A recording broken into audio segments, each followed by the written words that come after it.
വടക്കൻ പറവൂർ മൂത്തകുന്നത്ത് ദേശീയപാതയുടെ തൂണിൽ തട്ടി ലോറിയിലെ കണ്ടെയ്നർ ഇളകി വീണു. ഈ സമയം വഴിയാത്രക്കാരോ മറ്റു വാഹനങ്ങളോ ഇല്ലാതിരുന്നതുകൊണ്ട് വലിയ അപകടമാണ് ഒഴിവായത്. പ്രദീപ് ജോസഫ് വിവരങ്ങളുമായി ചേരുന്നുണ്ട്. പ്രദീപ്, എങ്ങനെയാണ് ഈ അപകടം സംഭവിക്കുന്നത്?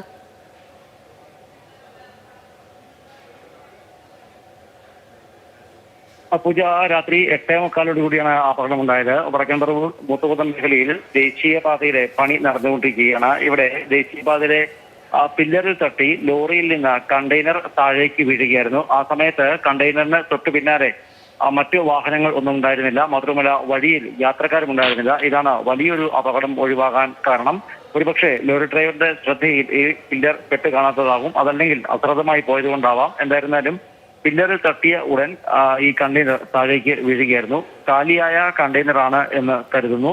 അതിനാൽ അടുത്തുകൂടി കുറച്ചു സമയം മുൻപ് വരെ ആളുകൾ പള്ളിയിൽ നിന്നും മറ്റും നടന്നു പോകുന്നുണ്ടായിരുന്നു. തൊട്ടു പിന്നീട് എന്തായിരുന്നാലും ഈ അപകട സമയത്ത് വാഹനങ്ങൾ ഒന്നും ഇല്ലാതിരുന്നതാണ് വലിയ അപകടം ഒഴിവാക്കിയതെന്ന് പറയാം. ശരി, പ്രദീപ് ജോസഫാണ് വിവരങ്ങൾ നൽകിയത്. ആ സംഭവത്തിന്റെ ദൃശ്യങ്ങൾ കൂടിയാണ് ഇപ്പോൾ കാണുന്നത്.